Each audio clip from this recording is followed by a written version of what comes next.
కాపలా చూసుకోవాలి చెట్టుని. అలా చూసుకుంటే కనుక మనకు మిగతా 15 ఇయర్స్ ఎలాంటి అబ్జెక్షన్ లేకుండా దానంతట అదే ఆటోమేటిక్గా వెళ్ళిపోతుంది. కాకపోతే ఏంటంటే దీనికి సెక్యూరిటీ ఉండాలి.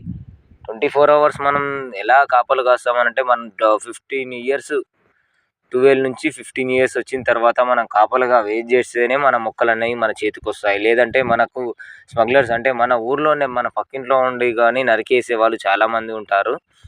అలా కాకుండా చూసుకోవాలి. చాలా కాపాడుకుంటే మన డబ్బులు అనేవి మనకి ఎక్కడ పోవు.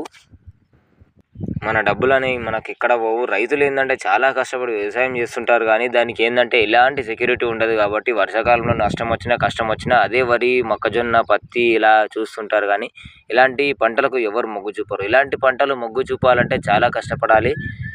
రాత్రి పగలు డే అండ్ నైట్ కష్టపడుతూనే ఈ పంట అనేది మనం సాధించుకోగలుగుతాం. మనం డబ్బులు కూడా